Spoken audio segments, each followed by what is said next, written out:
Good morning. We are currently 7.72 miles in to my 100-mile run.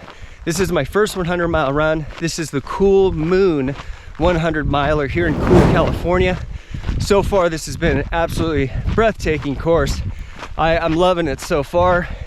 It's pretty much compiled of a 13.5-mile loop and then an 11.5-mile loop, making it a 25-mile loop. We do it 4 times and we call it a day. I was a little freaked out about running alone out here, but so far there's a decent amount of people in front of me, behind me, and I actually feel pretty good, pretty one with nature out here.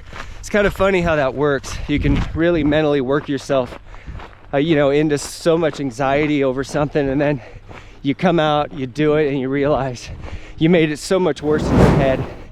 And I tell you what, I don't think I'm gonna be freaked out running out here at nighttime. In fact, I'm now looking forward to it. I wasn't expecting that. I'm feeling great so far.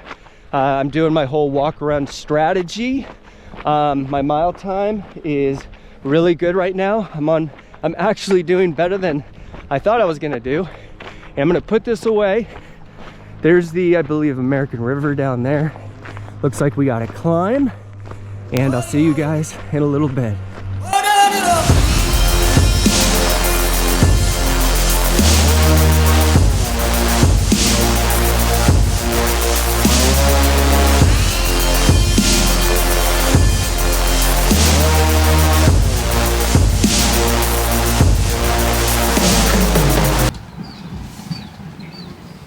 How are you feeling? Good. Nervous. Very nervous. Do you have to poop? I already did. Great. Twice. Awesome.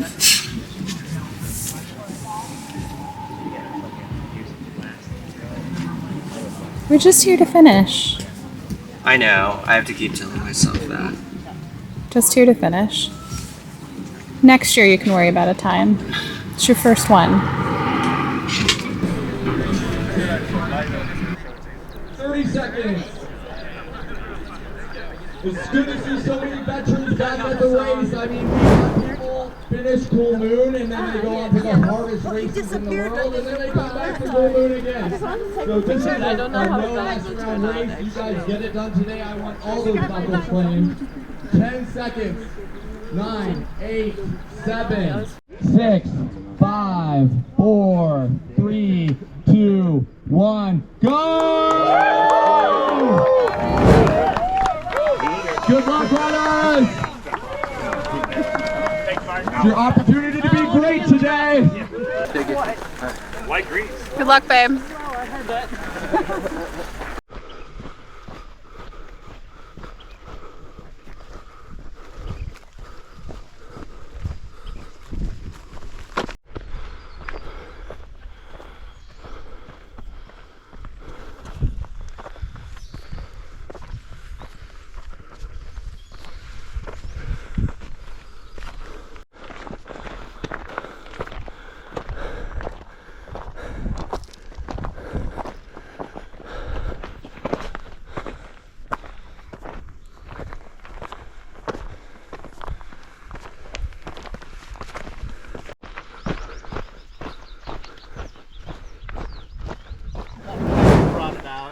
Tonight. It's too early for Fireball. Hey.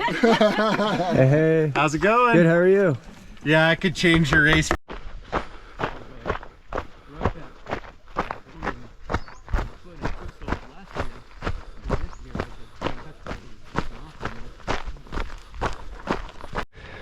I've been climbing switchbacks ever since down at the river there.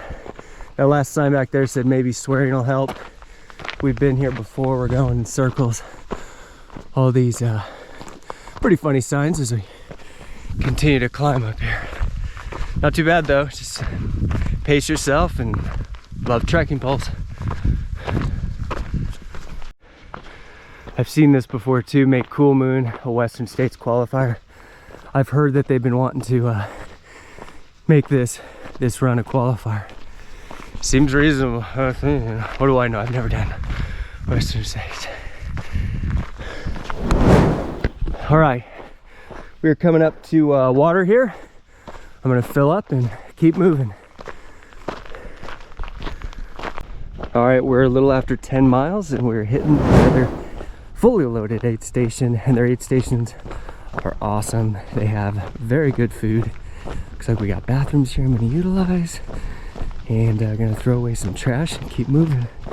Feeling good. It looks like that's where the trail picks up. So let's just make a quick pit stop here. Cool, thanks again, man. Thank you. Have a good race. I will.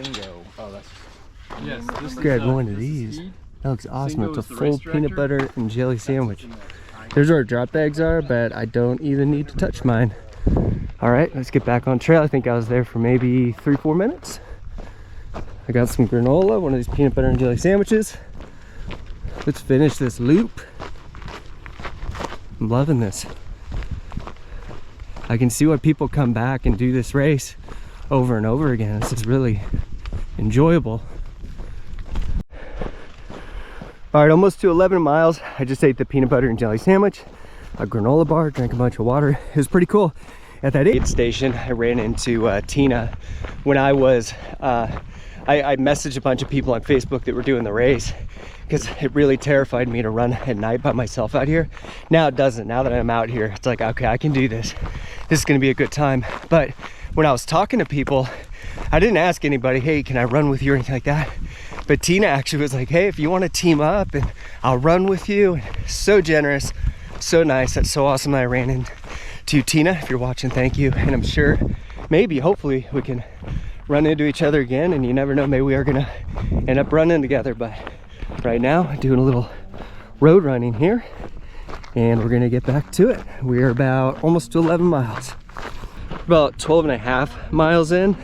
There was an aid station right there, but I'm still pretty full on water and food, and I think we're only about a mile away from the turnaround point or the next loop. So all right, we made it. First loop done. Gonna get in the tent, drop off my night gear, and continue on. There's Tina. We're actually kind of keeping pace with each other. So 13.5 mile loop done. I got my day gear. It's gonna get a little warm today, and we're gonna start the 11.5 mile loop now, following the yellow ribbons. And we'll talk about the 13.5 mile loop here shortly, and you guys will also see more of it because I got to run it 3 more times. But I will give you my review of kind of so far what's going on here with the course and what I think about it. All right, so I think we're a couple miles into this 11.5 mile loop. So far it's been about like this, and I totally forgot that this 11.5 mile loop has about half the elevation than the 13.5 mile loop, meaning this is going to be much nicer to run. The course, by the way, is really well marked. I did download navigation on my watch just in case, especially for nighttime, but I'm not going to need it. The course is very, very well marked. I would almost say the best marked course I've ran yet. Only my 5th ultra. So really quick, let's just review the 13.5 mile real quick. And once again, you're going to see more of it because I got to do it 3 more times. But I find this course extremely enjoyable because you get rewarded a lot. What I mean by that is, yeah, there are some gnarly steep climbs in this. However, you get sections like this that are very runnable, not technical, no roots, not a lot of rocks.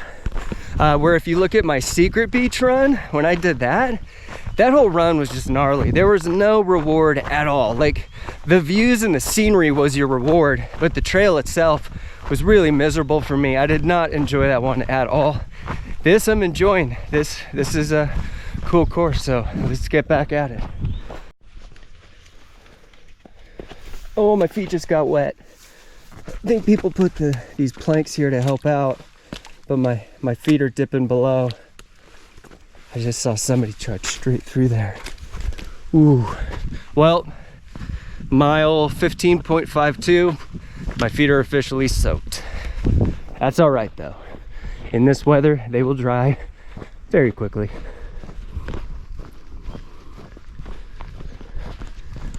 Man, this, an 11.5 mile loop is noticeably easier than the other loop. All right, just hit up that aid station again. Back on trail. Got more food. Feeling good. 16.14 miles in. Still feeling fresh. That hill was steep and I gotta go back up it. Welcome to Knickerbocker Creek. All right, I'm gonna put this away.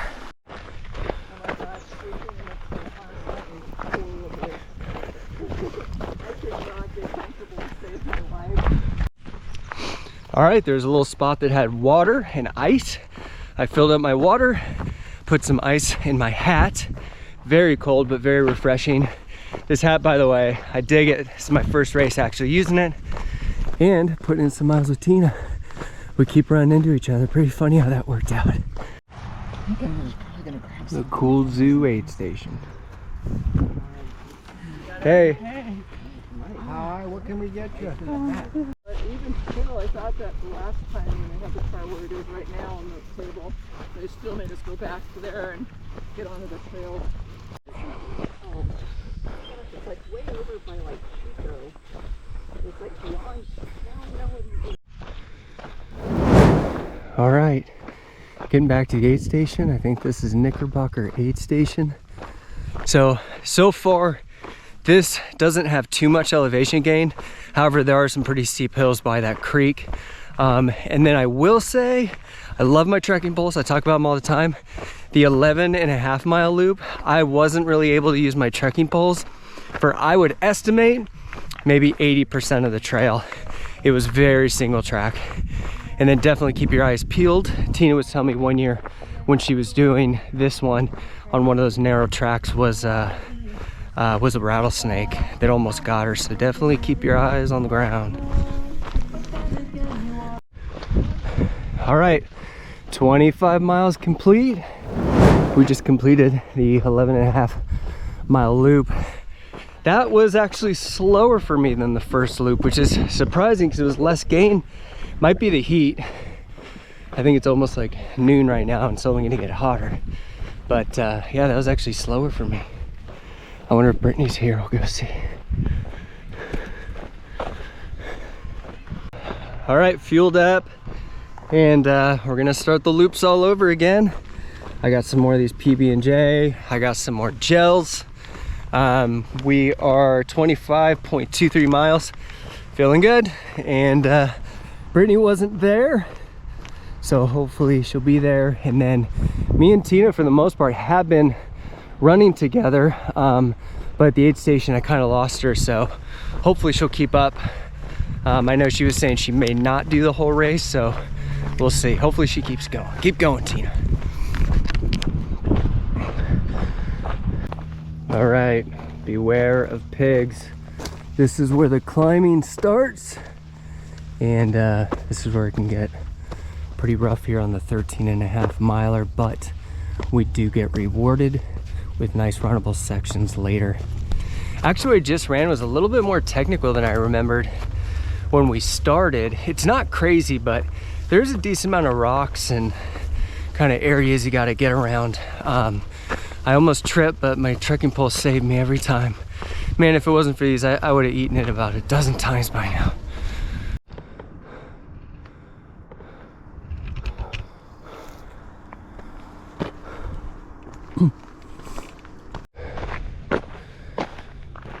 You did it.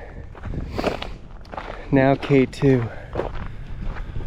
That is a long, steep climb.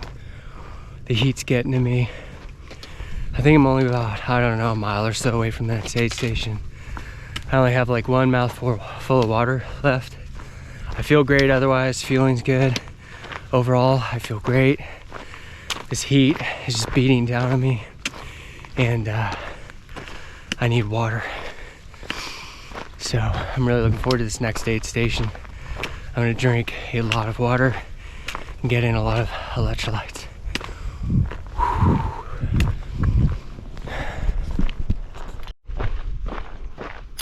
We're at 29.32 miles, 8 hours, 43 seconds, 21 Wait, 8 hours, 43 minutes, 25 seconds. So Tammy update, she tapped out at the 25 mile mark, I was told. And Tammy is badass. She knew she wasn't gonna get that far today. She's recovering from an injury, but decided to give it a go anyways. She's actually won this race before in the past. So she's badass. It was really cool that she came out and did what she did. And also I wanted to say that my buddy Eric, he really wanted to do this race, but he had to work, and his wife is working the aid station and she's taking really good care of me. So thank you, Eric's wife. And Eric, wish you were out here next year. And this is hot, man.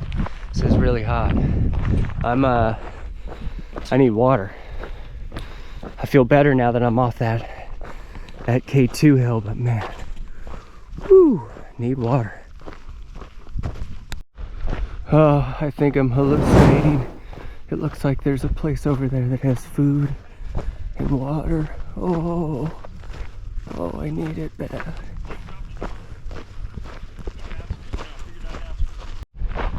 All right, it's been a minute since I hit up that aid station. I drank like 500 milliliters of water immediately.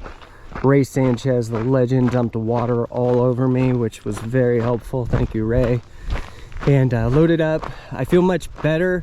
Man, it's kind of funny. I don't really remember this loop like this. The first time around, it was like, that wasn't too bad. And the second time around, this is hard. This is really hard. And anyways, overall, I'm feeling good. I'm feeling much better. There's a nice breeze right now. You know, got water. So anyways, we're at 31.66 miles, 9 hours, 31 minutes. And, you know, we're just going to keep going. But, yeah, lots of climbing, lots of climbing. We're about to go down, kind of closer to the American River. And then I believe do the dam switchbacks up, which are steep switchbacks leading up to a road where there's a water station waiting for us. And I'm sure I'll need water at that point. This section of the trail, last time I did pick up a tick on me, but that's the only one so far on the trail. I was able to flick it off and got back to running. But just enjoying this downhill and this breeze. Probably close to the water, that's why it feels kind of cooler right now. But anyways, yeah. So just came off the river, and we're doing the switchbacks. Super steep, came from there, and then these essentially just switch back and back till you get to the road. Wouldn't be as bad. The sun is really kicking my butt. It's taking so much out of the shade. Oh, the sun beating down. It's taking a huge toll.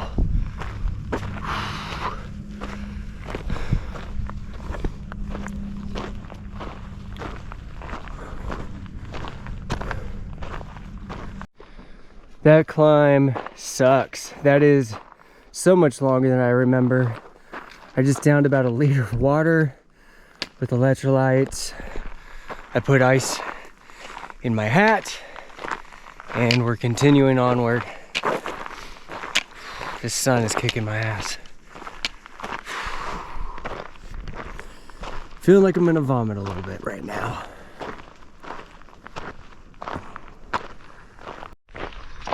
Definitely have a little bit of heat exhaustion. I'm nauseous. I have chills. And not gonna lie, this is a very dark moment I'm having. I'm just wanting to quit. I'm literally considering DNFing this race. I just don't think I'm fit enough to do this kind of a course. I mean, even on the website it says, you know, don't take this course lightly. This is a very challenging course. But me being me, go big or go home, I signed up for it actually enjoying that, being like, that's cool. And yeah, they weren't kidding. So I don't know. Physically, I feel fine, to be honest. I actually feel pretty good. We're at mile 36.25. I was gonna leave that part out about not feeling fit enough to do this run. Fact is, I felt great other than the heat exhaustion. The reason I said I didn't feel fit enough was that I was convinced I was dead last. I hadn't seen anybody in hours. I didn't feel I could keep up with the other athletes, so I got depressed about it. At the same moment, I was feeling lonely. I was getting bored out of loneliness. This is something I didn't plan on or think was a thing in these ultras. So I came into home base, which you hit up after every loop. I sat down and told Britt I'm DNFing because I'm not fit enough to do this race and I'm dead last. Britt told me that's simply not true. She said I'm doing great. I'm in 3rd place in my division and there's at least a dozen 100-milers behind me. I was truly shocked and pulled up the runner tracker on my phone, and sure enough, she was right. So it turns out I was fit enough to do the race. But the loneliness was starting to feel torturous. I like to be challenged, that's part of running ultra marathons, but this wasn't a fun challenge for me. The thought of running 60-ish more miles all by myself and in the dark didn't sound fun. This is when I realized this is why runners have pacers. Next time I do a race like this, I'm definitely getting pacers to keep me company. I went up to the event people and told them I'm DNFing. They were shocked. They told me the people DNFing look like they should DNF and I looked great. Plus, I'm in 3rd place. I just wasn't having fun being all alone. Yet another thing I'm learning about myself doing these ultras. So now I know. You don't know until you try. This wasn't a failure, it was a learning experience. In a week from the recording of this film, I'm doing a mountain 50K, so stay tuned for that race. Also, about a month or so after that, I'm running in a 48-hour ultra where I'm hoping to run 150 miles or more. Thanks for watching, like, share, subscribe, and now it's time for you to go have an adventure of your own.